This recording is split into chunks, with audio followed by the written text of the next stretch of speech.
A na terenu je naš Filip Maksimović. Filipe, dobro jutro, izvolim. Upravo tako, još jednom, drage kolege, dobro jutro, to su u Novom jutru, posle Novog Beograda, jutro s opština Zemun. Uvek volimo da dođemo u Zemun, ovde uvek ima nekih divnih dešavanja. Upravo jutro sa nama, gospodin Gavrilo Kovačević, predsjednik opštine Zemun. Jutro smo kod vas, dobro jutro za vas. Kako ste nam vi danas? Dobro jutro vama, vašim voditeljima i gledalcima televizije Pink. Upravo, spremate se za divan vikend, a taj vikend će upravo biti radan za opštinu Zemun. Obično su vam radni vikendi, imate jednu divnu akciju, kako bi se to reklo, jedno divno dešavanje i voleli bi da jutro sve Zemunce koje pozdravljamo jutros, uvek kad dođemo na opštinu Zemun, to činimo i naravno da ih izvestite šta je to za Zemunce i šta je eventualno za druge građane koji vole da dođe ovde se prošetaju na Keju, da idu po ovim divnim svim ponudama koje možemo naći u Zemunu. Jeste, mi sutra krećemo sa podelom vaučera za naše najmlađe sugrađane do 8 godina. Ovo je druga godina kako je gradska opština Zemun zajedno sa fondom Mala Milica Rakić organizuje podelu novogodišnjih paketića u periodu, odnosno za decu starosti do 8 godina. Ove godine to radimo na način da smo podelili u 3 grupe do 2 godine, od 3 do 5 godina i 6 do 8 godina, za dečake, za devojčice, uz prigodne poklone, uz prigodne predstave prilagođene njihovom uzrastu, ali isto tako i uz animatore, uz Deda Mraza.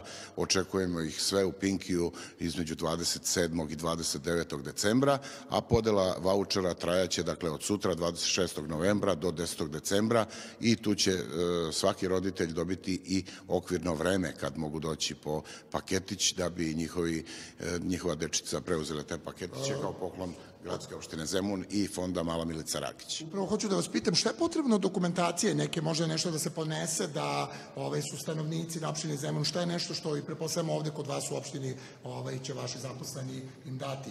Jeste, oni mogu da dobiju sve informacije preko našeg sajta, ali jednostavno i naši službenici će im biti na raspolaganju. Potrebno da roditelji donese, jedan od roditelja donese ličnu kartu, zdravstvenu knjižicu deteta i to je najminimalniji deo dokumentacije koji je potreban da bi dobili vaučer. Mi imamo iskustvo od prošle godine, samo gledamo da ove godine to još malo unapredimo, poboljšamo, tako da posebnu brigu vodimo o deci. Ja koristim sad ovu priliku da najavim, mi smo i do sada radili podelu dečjih autosedišta za naše najmlađe sugrađane, to ćemo intenzivnije da radimo i sledeće godine, ali uvodimo jednu novu stvar da svako novorođenče dobije jedan bebi paketić sa prigodnom sadržajem prilagođen njegovom uzrastu i to će biti nešto posebno što ćemo potencirati tokom cele sledeće godine za sve naše bebice koje se rode i isto tako za naše najmlađe sugrađane vezano za autosedišta, jer nam je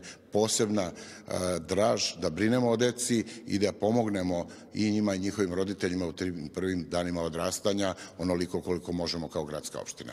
Divni ste, puno vam hvala za jutros, pozdravite sve svoje saradnike, divnu Maju, Žanu, sve te divne damice koje rade ovde kod vas i vidimo se nekom novom prilikom. Uživajte u današnjem danu i želimo vam prijatan vikend. Ja znam da će Zemun biti izuzetno pun za vikend. Tu smo na raspolaganju. Hvala i vama i prijatan dan. Duboki naklon. Puno hvala. Studio direktno za, da kažem, iz opštine Zemun, iz prelepog Zemuna. Jutros nismo na Dunavu, ali evo za vikend, ako ne znate gde ćete, izvolite, dođite, prošetajte se, gledajte u Labudove, uživajte. Zemun uvek ima divnu ponudu. Studio. Hvala ti, Filipe. Pa, evo, slike nam nekog Labuda i pošalji. Idemo dalje.